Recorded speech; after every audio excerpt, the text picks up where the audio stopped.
Are you happy in life right now? I am, man. You know, I still have my ups and downs. You know what I mean? But I learned how to cope now better. Right. You know, after living 55 years, now I'm learning that the things that I can't change, I just don't even fucking think about it. Right. It's like fuck that. I can't even change that shit, so I don't even think about it, and it allows me to enjoy life. Right. But what's your definition of happiness? My definition of happiness is it's a feeling that you get, man. It's a feeling that, you know, when you it's when you feel free, when you're able to make somebody else happy or do something else for somebody, or that's happiness. When you get a pure joy, when you feel like, man, I'm free. If I had wings, I could fly. You know what I mean? That's happiness. When you don't feel no bondage on you, when you don't feel like you don't feel guilty, you don't feel angry, you don't feel sad, you don't feel mad, you're free. And those are the elements, those are the things that you have to relinquish from yourself so that you can be happy. Because there's a number of different things that can make you not happy. And some people can say they're happy and they're not happy. They saying they're happy, but they're not happy. You know what I mean? But it's a feeling, man. It's an organic feeling. Do you feel like money can buy happiness? Well, you know what? Money can't buy happiness, but you know when you need things, it can play a part on you being not happy. You know, it really can. Economics can play a big part of you not being happy. When you have the necessary things that you need, not that you want, the necessary things that you need, you'll have room to be happy. Because they think that's bullshit when they say, oh man, money ain't everything. But guess what? You need it. Yeah, facts. Money gives you that first block of that freedom. Quote unquote happiness and freedom. That's right. Once you get that money, you got the freedom to do whatever you want. You got the freedom to do whatever the fuck you want. And it might not buy long-lasting happiness because you'll obviously get used to it. But for sure, you'll be happy for that freedom. That's right. A lot of people don't have that money, and when they don't have that money, that's a whole other thing they got to worry about. Once you got that money, you're gonna be happy for that freedom right there. That's right. But if we talk about something that's on a deeper scale, I don't think money can buy it. Because once you get used to the money, and once everything's good, and it past that first level of happiness, you're gonna go through another phase where you got to tap into your inner self to discover just another level. You feel me? And love is the best way to do that. Yeah. Yeah. Love is powerful, man. And understanding family important, good friends around That's you, helping others when you know you can. You feel me? Just being big on God and just living life for real. So yeah, man, you one of the greats, bro. I appreciate that, bro. So you one of the greats and you an OG. So I love to pick y'all brains on just certain advice. What is some advice that you would give to somebody that's younger, that's going through, just life? You know what, man? The number one advice that I always give young people is to be patient. Okay. Because tomorrow it always brings another day. You have to be patient. You have to wait for your blessings. You have to wait for your turn. You have to wait for your time. And that is the hardest part, is waiting. Because when you're waiting, it's really you're waiting on the unknown. But there's a reward for being patient all the time. Every time there's a reward for being patient. So when you're patient, you might not get what you were trying to get, but guess what? You're going to get something great out of it because you were patient. Because in patience, you're giving God a chance, and you on his time when you're patient. You ain't on nobody else's time. That means you waiting on him to give it to you. You waiting on him to tell you it's your turn. You waiting on him to say this your time. So be patient. Don't worry about tomorrow. Don't worry about yesterday. Be patient and be in the present. That means think about what's going on right now. It's okay to dream. Don't never stop dreaming. Right. And I love people who are, a lot of people don't like people that are delusional, but everybody need to be a little delusional because that's dreaming. Yeah. That's dreaming. What's wrong with believing and thinking about some shit that ain't possible? Right. That's the only way you can reach it and obtain it, is you have to think about it first, And I'm pretty sure with your success, there's no way in hell that you are successful in who you are right now. I know for a fact something made you feel special before you was even successful and had the money. That's that je ne sais quoi. That's that spirit that all the kids, the you youngsters out there, you gotta have that. You gotta have that spirit. You gotta have that spirit. It'd be hard when you talk on being patient. Mike, I'm trying to ask you, there's people out there that's patient. They go through a lot. And even from where they from, they grew up in the hood of New York or the hood of LA. Yeah. And it's all designed to just because I'm out of it, I can kind of see it's all kind of a design for people to stay inside of it. That's right. So for those who've been patient, for those who feel like they just can't, no matter what they do, they just can't get it right. How would they be able to mentally, just break down them barriers? Because life is tough. No? It is. Life is tough. I mean, everybody has different situations, man. And when in life, man, when those stones are thrown at you, they're not to kill you. They're to make you a better person. I mean, and they had many examples in the Bible about people. Those were all characters that are being relived right now. We're reliving the Bible right now. Each and every last one of us are characters in God's movie. Wow. And he's the director. Wow. It's his script. It's his play. He say cut. He say action. He cut the lights out on this motherfucker. He cut the lights on. So we just have to play our parts, man. And a lot of times people don't want to accept their part. Can you elaborate on that? Well, whatever is in front of you, that's what you got to work with. You can't work with something that ain't in front of you. In other words, you got to be realistic about the position and the place you are in your life. And you got to bear down on it because God's blessings come when you're not looking for them. Right. And faith only works if you believe in it. That's shit. Don't nothing work if you don't believe in it. So how can you make me believe it if you don't believe it? You know what I'm saying? And I feel like oftentimes people feel like failing is a bad thing in ways. Yeah. But are you a firm believer in like how do you feel like if you fail, Yeah. how do you get back up? And is it okay to fail? It's beautiful to fail. It's beautiful to fail because that's what makes success. Failures make successful people. And you almost can't even enjoy it if you didn't fall. Yeah, but what if somebody has been chasing something for so long that really wanted, that want to be a rapper, that want to be a basketball player, that want to be something big, and it just failed for them, and they just got to find a new way. How are they able to deal with that? How's that okay? You got to start thinking about what you got to start thinking about. You can see. You got to start thinking about you can walk. Right. You got to start thinking about you can start thinking about all the things that a person will give up all the money for. So a motherfucker that was sitting in a wheelchair that can't walk, I'm willing to give up if I had it. I'm willing to give up $1 billion to walk again. So now let's start thinking about all the riches you have before the things you wanted to become and the things you wanted to have monetarily. You rich first because you can see, walk, talk, walk, and touch and feel. These are all things that money, I'll give up all the money in the world to have these things. Right. People taking those things for granted first and out here saying, oh, well, I deserve to be rich. Oh, I deserve to have this. I deserve to be this person. Well, guess what? You're everything somebody else want to be already. Somebody already want to walk and can't walk. So what about the motherfucker that can't walk? Your goal is to be a billionaire. His goal is to walk. So when things don't make out the way you want them to be, you have to start thinking about, I'm already rich. I already have something money can't buy. I can see, I can talk, I can walk. I got health. Everything else is secondary. That's why they use the term, you ain't never seen a U-Haul behind a hearse. That means you can't take none of this shit with you. That means that all of your happiness comes from joy within, making other people happy. No other greater feeling in the world. So that comes first. Then you won't even think about money. You'll realize what it's there for, what it is, and it ain't nothing. It's only so much you can do with it. Right. After you get it, you can help people with it. You can get a big ass house. You can get a bigger house than that. And you can get a bigger house than that. If all you gotta do is walk on the side of these motherfuckers and see the construction and start picking the chucko off. You say, man, this ain't nothing but a bunch of plywood and carpet. It's just huge and it's on the land. But you have to break it down like that so that it won't fuck with your head. And you know what I mean? I had some of the best times of my life not having nothing, Kai. Damn. When I didn't have shit and I was running around this motherfucker trying to. In what ways? Was it like people not caring about how you move a certain way? Was that joy happiness, or you just not having a lot of attention? You being able to live really freely, privacy? Yeah, it was just free. Nobody was worried about shit. No, nobody was worried about shit. And responsibility can put a handcuff on you. Right. You being responsible for being who you. Yeah. You know what I'm saying? Think how many people then got you held for responsibility now. Yeah, that's one of my hardest things. Is like, I'm being honest, like who I was before. Yeah.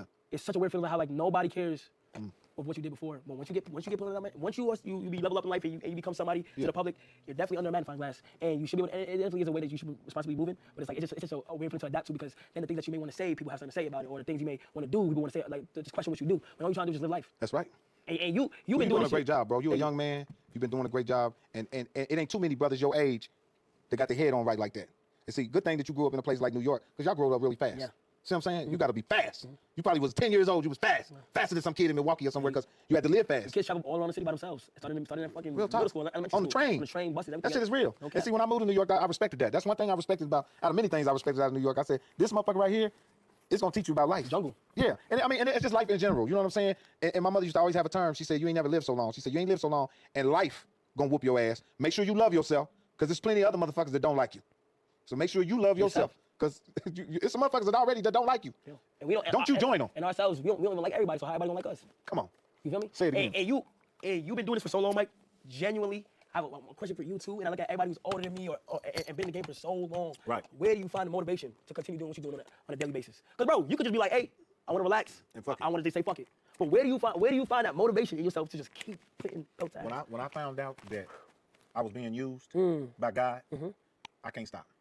I can't stop until he tell me to stop. We being used, man. You being used. You being used to influence. You being used to give people life. People use you. You're a lifeline, man. I'm a lifeline, and I can't stop because I know I'm being used. Right. You know what I'm saying? Right. He used me every day. So if you stop, a lot of shit stop. A lot of shit stop. You know what I'm saying? Right. So I ain't doing it. That's some crazy shit. I ain't even doing it for me no more. Damn. Even though I am, because I still get a thrill of doing it. Yeah, for sure. But it becomes deeper than just yourself. Come on, man. It becomes family. It becomes friends. It might stop. A lot of shit stops. The whole engine, the car stops. You cut the ignition off. You pull the plug out the ignition. And that's the thing, that as long as a motherfucker understand that and realize that, guess what? God is using me because I'm the 1%. You the 1%. A lot of y'all out there watching, y'all the 1%. The 1%. There's a lot of people here that don't even know they're 1% yet. They don't even know they're 1%. Not even yet. Huh? That shit crazy. Like, they don't even know something big will happen to them. That's why I personally want to just push my limits. So, like, why I love to bring people on, too, is like the comments. I be needing these type of conversations because, like, bro, if we could be able to display, like, just I just want to live life and be able to show people it's okay to live life. And You're doing it. You're doing it. So, you know what I'm saying? And I can see you very heavy. You're very heavy on God. And what would you say? How important would you say God plays a role in your life? Oh man, God is everything to me, man. And you know, that's where I get my power is to believe there's something greater than myself. With all the power we have, there's some. As long as you recognize there's something greater than you, you'll continue to get the power. The minute you think that you are what is great to you, it's over. Because then what else you gonna plug into? That's why I said if you believe in it, it'll work. If you don't believe in it, it don't work. But I believe there's something greater than me, that I don't do this by myself, and I give God the glory, and whatever he give me out of it, after I give it to him, because the people give us the glory. Oh my God, oh, we love y'all, you the best, you blah, blah, blah, blah. Now we take that glory and give it to him, and let him give us what he want to give out of it. A lot of people take the glory. Let me give God $2 of this glory. Let me give him no, you're supposed to give him the whole pot. He gonna take that and flip it. You ain't gonna never run out of nothing, because you let him use you. You one of his lieutenants. He's not gonna never let you run out. Damn, that's some deep shit. You the apple tree. That's tough, chat. You the apple tree. You the apple tree, chat. You spend some game. I ain't gonna lie. You the apple tree, chat, and everybody else are the apple pickers. I'm not gonna lie. Damn, bro, I ain't gonna lie. Like, I've always looked at you different, like in a good way. Thanks, but man. It's like, damn, bro, you're really wise. Like the conversations you have, I can tell that you're very intelligent, you're very bright. And I want to go. I love that. Chat, like when Mike literally was so down to come on the stream, and I always want. I know I be like, I hit you a long time ago. Yeah, I know. But you was so busy. You was traveling. I seen you in Paris and stuff. I said I'm gonna get to him. I knew we were gonna eventually get to him. But it's so crazy because it's like you don't have to be here. And a lot of people don't like trying new things or seeing new things. And this is a crazy world. Like I'm live streaming my life. I respect you, man. Bro, I respect you for that. You don't have to be here to bridge that gap. I talk like with you, with Kevin, and a lot of people that's paved the way already. Right. People can feel the way like, oh, these people have it easier now. This and the third, they have the internet now. It's a lot easier. But you're not afraid to bridge that gap from my world and your world. Well, I respect you, and I seen you, and I recognize what you're doing. When I seen you I had all them people in New York that time. Oh, yeah, I was like, oh, this little nigga right here. You know, you got that Martin Luther King shit. You can make some really things happen. And the reason why you got it is because you're a great person. You know, people don't get that power being fucked up. That means you are, you know, you're a vessel, man. So you're able to do that. And you're not using your shit to do the wrong shit. You're not using this to fuck nobody up or hurt nobody. You're having a good time. You're laughing. You niggas is off the chain. Them other little niggas is funny. And you're giving them jobs. You're giving out jobs. You're giving people life. Man, come on, man. Be proud of yourself. You're a great young nigga, man. I don't want to call you a young nigga, but you know what I'm saying? For all you niggas out there. Yeah. I ain't gonna lie. Chad, it's fire. Like, just, bro, you wise, bro. I appreciate that, man. Bro, I just want to give people flowers, bro. You are too, I want to give you flowers, bro. Like, genuinely, you done so much for the culture, for the movement. It's just like you different, bro. And just keep being you. Thanks, man. Keep having God close. Keep being fun. Like even us in the house just now, like just having fun, bro. Like, yeah, man. Like that shit is real shit. Because when I started in the business, man, at your age, I was that young, man, in New York, doing the Bronx. I was doing shows in the Bronx off the motherfucking Deacon and shit.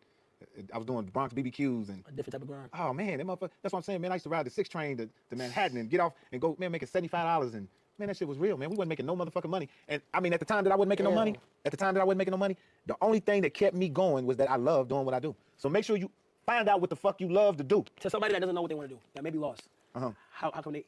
I think we gotta be patient again, or no? Make sure you keep the door open to be influenced. Keep being influenced. And real grinders, real hustlers, they'll try every motherfucking thing. They'll try every motherfucking thing. Nigga work in Madison Square Garden, he'll flip burgers. That didn't work. Oh, that's a real hustler right there, a real grinder. Somebody, oh, that didn't work, I'm going to try this. Oh, that didn't work, I'm going to try this. Hey, man, and keep a sense of humor while you failing and keep on laughing and watch the breaks come and watch God just bless you. Bam! I'm telling you, that's the formula. The formula is keep a smile on your face, keep trying. Every time you fall, get up, brush your leg off and laugh. Man, the devil can't fuck with you. He gonna say, I'm done with that motherfucker, man. I can't break him. He keep trying everything. That didn't work for him. He's trying this now. And he got a smile on his face. Who gonna stop a motherfucker like that? Can't stop you. That's fire. That's how you do that. And the devil he hate a sense of humor. He hate to see a motherfucker laughing in pain.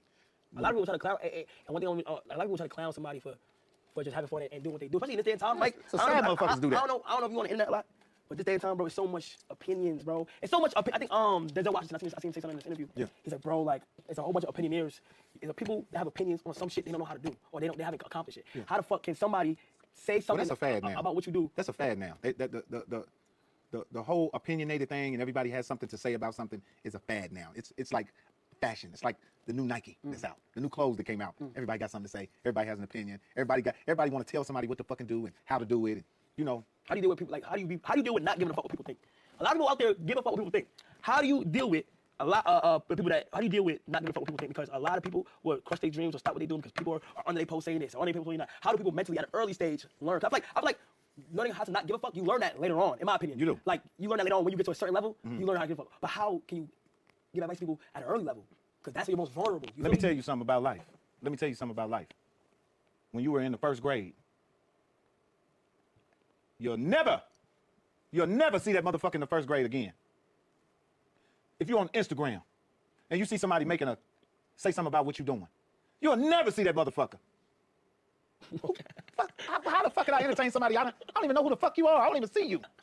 I don't even see. You know how I know that's fucked up? People, sometimes I'll post some shit, right, y'all? I'll post some shit. And motherfuckers be giving me props, giving me my flowers. And one motherfucker, when I first got on Instagram, one motherfucker get on there and say, fuck you, bitch ass nigga. You ain't shit. Or say some personal shit. Man, let me tell you what I did. I went on, this is the first time I got on Instagram. I went on the motherfucking DM and I cussed. I said, bitch, where you at? Motherfucker, you talking all this shit, man, what city you in? And he was talking shit, blah, blah, blah, blah, blah, blah, blah. And I hired a motherfucking private investigator. And they found out what the motherfucker was. It was a 12-year-old little white boy in Pennsylvania. Talking to me, I thought it was a nigga from Philly. He said he was from Philly. He was a 12-year-old little white boy in Pennsylvania that had me fucked up, bro. And his mother wrote me a letter and said, I'm sorry. But the motherfucker knew how to talk to me like a nigga in the streets. And he went and did his homework and studied me. And I didn't have motherfuckers where I didn't went on there and motherfuckers talk shit and I cuss them out. Then motherfucker go right back in the DM and say, man, I'm just kidding, man. I got love for you, dog. I really love you. I said, guess what? That's all you had to say in the first place. You just wanted my attention. So you had to say something fucked up to get my attention. You bad water breath smelling motherfuckers. That's crazy. Okay.